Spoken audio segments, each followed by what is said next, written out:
Adventures in Mortuary Archaeology and Commemoration. It's Archaeodeath. Archaeodathlings, it's Archaeology Professor Howard Williams here, sharing a presentation I gave today, the 19th of March 2025, to a group of sixth formers as part of a humanities introduction session here at the University of Chester. And for that session I delivered a presentation I hadn't given before called The Archaeology of Star Wars. Now, on my Archaeodeath blog and on my vlogs on long format YouTube, for short format TikTok, I am sharing my perspectives on the archaeology and heritage of death and memory, including aspects of the Star Wars universe, where in the films and television series I have addressed the series The Mandalorian, the Book of Boba Fett, Ahsoka, and Andor, as well as themes in the films of the 9 Star Wars films that relate the archaeology of our world and in archaeological themes and debates to the Star Wars universe. Now, I want to present this as a little short presentation reflecting on my provisional ideas on the broader archaeology of Star Wars, where I have been asking as an opening point, what is archaeology? Well, archaeology can be defined in different ways, but I would call it the study and preservation of the material remains of past societies and their environment,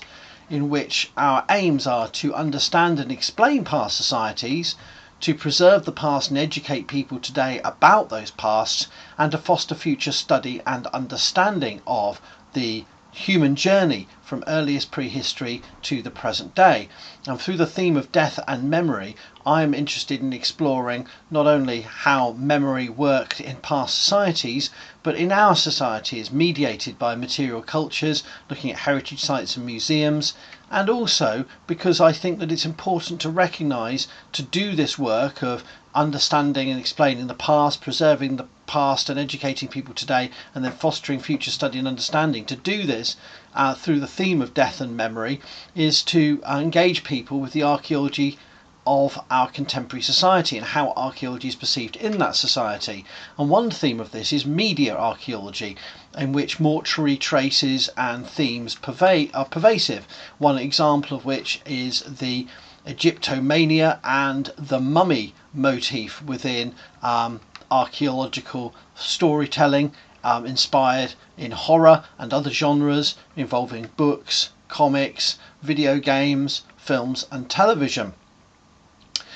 This not only represents the role of archaeologists as explorers of forbidden or hidden and lost worlds, but also the way in which those pasts are romanticised, often within a colonial lens. And so both archaeology and the past are perceived in a rather outdated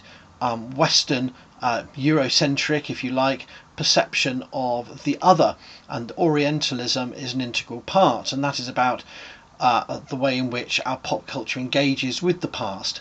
And this can be extended from motifs found in the representation of past and recent times through a range of media, and the archaeologist as adventurer and detective and explorer of hidden secrets and a guardian of the past, in a range of different genres, and the Star Wars universe can be seen as part of that. And so there's been a range of commentaries on Star Wars, and the key themes from the films, books and television series can be synopsized as follows: that we can explore the film sets and material cultures of Star Wars in our world, a form of contemporary archaeology and heritage that's specific to the film industry and to film lovers and to entertainment media. We can also look at how archaeologists and antiquarians, amateurs and collectors are portrayed in the shows. So how they are, these themes of how the explorer, adventurer, detective, guardian are mediated through different characters who may not be overtly archaeologists. They may be have an archaeological coding, but they are ways in which that story is mediated through an obsession with archaeologists. So we have Ray in the third set of the third trilogy, who is living amongst ruins and recycling items from ancient starships for sale. She is a part archaeologist in her coding, as well as, of course, Luke Skywalker, who lives in a ruinous island monastic setting, which is a real world archaeological landscape, and also it is a sort of a spiritual relict ruinous place where he hides away. So he is acting like a bit of a monastic and an archaeologist in his character. And there are many other characters within the Star Wars universe that offer that role, such as Luthen in Andor, who is a collector and an antique dealer. And so you have different ways in which material cultures and relics and ancient landscapes are explored by archaeologically coded characters. And so a range of previous work has identified these kind of themes, as well as, of course, how archaeological inspirations from prehistoric, ancient, medieval and modern era Earth are referenced in the different landscapes, monuments, material cultures of the Star Wars universe, from runic inscribed objects that are codes and keys to secret hidden knowledge, to objects that allow direct navigation to hidden locations, to ancient ruins and monuments, and also the way in which different ancient worlds are manifest in the galaxy of Star Wars, such as Navarro, which is very much a volcanic landscape that seems to have taken inspiration from the ruins of Herculaneum and Pompeii in The Mandalorian, by way of example. And then we have archaeological and heritage themes and issues, such as the juxtaposition of colonialism and indigeneity, themes which I've explored in The Mandalorian and the Book of Boba Fett for Tatooine and the Mandalore, and a theme which is picked up and explored also in a recent paper by Alex Fitzpatrick and Stephanie Halmhofer, There is Power in the Past, how the Sith explore archaeology for hidden secrets and to test against the dangers of forbidden ruinous landscapes, and the Jedi almost act as arbiters of tradition and heritage in their galactic republic role as custodians and guardians and librarians of a past that is claims to be neutral. But we also have other themes, such as the deep time archaeological histories that are revealed through the universe, and themes of collapse and change as regimes rise and fall. So The Mandalorian is very much a post-colonial, post-imperial world, which is very much framed as akin to early medieval Europe, with its religious and military dimensions, following the breakup of both the destruction of the Republic and then the Empire that tried to claim the galaxy for itself. And in these different themes, we see material cultures, architectures and landscapes as powerful as places that mediate memories and stories, hold secrets, and the ruinous past and relics in this gritty future are both evidence of the colonial processes and indigenous struggles, as well as the story of the galaxy's rising falling regimes, but also ways of accessing knowledge and hidden pasts that can tell stories that can be for good and for evil, and the competition between those forces and over the force to that history are clear throughout many of the shows. Now I want to explore this specifically through the archaeology of Ahsoka, a so far one season show which explores a theme of Ahsoka, a former Jedi who is hunting for the Imperial Grand Admiral Thrawn, and is joined by her former Padawan Sabine Wren in hunting for Thrawn, but in so doing, there is a conflict in Ren, who wants to hunt for her friend Ezra Bridger, and so the tension is those parallel seeking of the unknown and the lost, the Thrawn enemy who might return, and Bridger, the friend who is lost in the fight for freedom and the rebellion's success. Now, we see archaeological themes in the representation of many of the worlds in Ahsoka, in their search for Thrawn and Bridger. In the Archaeology of Lothal, we have the commemoration of the rebellion as an anodyne memorial element of a landscape that survived and celebrating its success against the Empire. We have the Archaeology of Arcana, which is the ruins of a landscape of the Night Sisters, where we see Ahsoka following the clues extracted from Morgan Elspeth for the location of an orb that will act as a device to reveal the location of Grand Admiral Thrawn. Then we have the Archaeology of Cetos, where a henge, as it's called, not the first henge we've encountered in the Star Wars universe. We've seen the Force henge on Tython, where Grogu contacts Luke Skywalker, but also here henges not built by Jedi but by Night Sisters, and the Dathomiri use of these henges as places of spiritual portal and navigation between worlds. Then we have the archaeology of the galaxy and the planet of Peredia, where we have the Purgle graveyard, but also a landscape of ruinous features of an ancient witch kingdom of the Dathomiri, the fortress, statues, a stone circle or henge as they would call it in the show, and rock art. Then we have the archaeology of the Dathomiri undead, their use of magic to resurrect stormtroopers, but then also to transport their corpses from the fortress, which may be actually a tomb, to back into our galaxy via Thrawn's ship to Dathomir. The idea seems to be, and perhaps will be revealed in season 2, that they're going to repopulate the Dathomiri and reclaim the galaxy and their former power. And in the process, we see the Jedi acting as archaeologists and through archaeological themed objects, and the three in particular who act this way are Huyang, who is a droid who is a custodian of knowledge and a storyteller and an artisanal constructor of lightsabers, Sabine Wren, who acts as a archaeological detective in decoding the orb, and Ahsoka, who operates as a adventurer, if a rather blundering one, in exploring relics and ruined spaces. So those are the ways in which I see archaeology mediating the world of the first season of Ahsoka through ancient things, sites, monuments and landscapes. So if we start off, we have Lothal, where we see Sabine Wren seeing herself commemorated as part of and an homage, an in-universe homage to the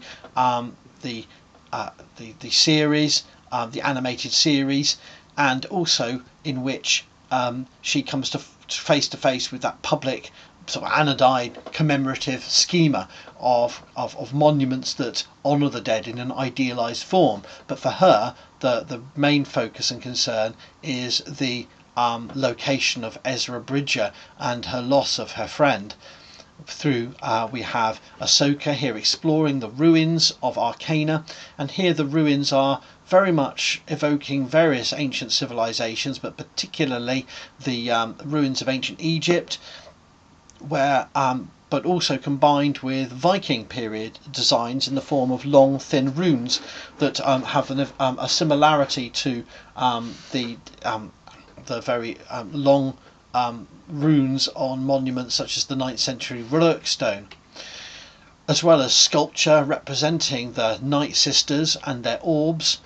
this kind of grand, gigantic monuments speaking of an ancient civilization hardly remembered. And Ahsoka explores these ruins in a rather Tomb Raidering fashion, very Lara Croft, as she fights off the droids, who then destroy the ruins in the process. So hardly a safe and secure way of exploring ancient sites. So we don't see any archaeologists, but we see people acting as archaeological adventurers in the form of Ahsoka. On Cetos, we then have a way station that allows the both Balin Skoll and his apprentice and Morgan Elspeth to navigate to Peridia, and they do so by capturing the orb back off Sabine Wren, and by at least temporarily defeating Ahsoka. And this elaborate star map slash ancient monument plays to the theme of stone circles and henges in our world as astronomical, but also portals to other worlds and navigation points to other places. So this mathematical, astronomical navigation device in monumental form is a really revealing extension of our myths and pseudo-archaeology about stone circles and henge monuments from ancient prehistoric Europe. And when we reach that ancient faraway galaxy, we find a landscape that is full of monuments that are alien, unusual, ancient, abandoned, but with statuary, a temple or fortress or tomb, with glyphs on its walls that resemble ancient Maya script. We have again another henge, as they would call it in the show, a stone circle that serves as the point at which the Night Sisters are able to deploy their magic to communicate to Morgan Elspeth across the between galaxies. And so we have this ancient landscape full of barbarians and ruinous structures, including gigantic rock-cut statuary and more humble earthbound earthfast boulders covered in spiraled rock art designs. So we get this aesthetic of an ancient ruined place inhabited by barbarians, and then again one of many space barbarians we see in the Star Wars universe. And of course it is a place of death, not only of an ancient witch kingdom of the Dathmiri, but also it is surrounded as a graveyard of Purgil bones of the star whales come here to die, and so that belt is revealed as containing or comprised of the bones of dead star whales. So Peridia is not simply on the star whales migratory routes, it is a place where they come to die, like an elephant burial ground of myth. So it is a sort of a place of death and destruction and doom at all that is. And I think that's a really powerful way in which archaeological themes link the ancient and bones and the dead to a landscape. And the other way that the land of Peridia is linked to a landscape, not only is it ancient and lost, not only is it surrounded by the bones of star whales, but it contains the well, we can only guess because it hasn't been revealed yet, the cargo that the three Night Sisters wish Admiral Thrawn to transport back to Dathomir is the bodies of their sisters, and so is some kind of magic resurrection of their remains about to be the focus of series 2. But certainly the idea of ancient places and resurrecting the dead, that's so prevalent of the spiritual or supernatural connection of archaeology in popular culture, is played out here. Again, no archaeologist involved, but the transportation of the dead, like sarcophagi from ancient Egypt, back to civilization, seems to be a theme played out here in a science fiction world. And so the Jedi operate as kind of blundering, ignorant, almost living in an oblivion, a lack of knowledge of the deep time world, where even Huyang even though he has stories and fairy tales from ancient times that were told in the Jedi Temple, and even though he's an artisan who was able to construct items such as lightsabers and has a deep memory of all their individual designs, he is a archivist and a librarian of knowledge. He is a store of memory as a droid. Even he doesn't understand the full depth and story of the universe. He's unable to connect up these pieces. But he is a kind of antiquarian amateur archaeologist by association with those narrative themes. Meanwhile, Sabine Wren acts like a codebreaker, a detective. He was able to work out the secrets of the orb to reveal the location of Peridia, and therefore to seek out her friend Ezra Bridger, but inadvertently having to make the compromise with Grand Admiral Thrawn and Elspeth to connect up them, to give them the ability to transport the cargo back to Dathomir. And then Ahsoka herself is an antiquarian and tomb raider, trying to explore and uncover the past on Arcana and find that orb and find the way back. So it needs all of these different kind of quasi-archaeologists to work together to piece together the puzzle of the adventure to save the day, or at least forestall the plans of Thrawn, Elspeth and the Night Sisters. So the plot is enshrined and framed around archaeology and archaeologists. So my reflections on Ahsoka's archaeology are that this is obviously far removed from real archaeology, the theories, methods and practice that we deploy in modern 21st century archaeological research. And yet by exploring this pop culture archaeology, it tells us a lot about how archaeology operates in our popular culture, revealing themes of adventure, detection, of ancient ruins and relics, to reveal hidden truths and lost worlds. And it's about those archaeological themes and practices, and as well as inspirations from ancient ruins and artifacts from our world, that inform the Star Wars universe and its deep time archaeological nature in this futuristic universe. So it's ancient relics such as the orb, ruined monuments such as henges, holding secrets to ancient worlds and hidden knowledge are the key tropes that we find in Star Wars, as with many other horror and sci-fi genres. And archaeologists exist, but not by name, but by sort of in amateur or antiquarian forms, such as Sabine, Ahsoka and Huyang. They're all sort of amateur archaeologists in different fashions: detective, adventurer and storyteller. So I hope those thoughts and reflections, provisional though they are, as presented to students today, are a useful starting point for pursuing an archaeology of Star Wars, focusing on Ahsoka, and linked to my blog posts and other archaeologists and heritage professionals and historians who have reflected on the many rich ways in which we can dig into the archaeology of this fictional universe, and in so doing shed light on our broader society's fascination with archaeology, archaeologists, and revealing hidden pasts and secret lost worlds through detection, adventure, and revealing those secrets. You're welcome. Follow Archaeodeath on WordPress, or you'll never learn.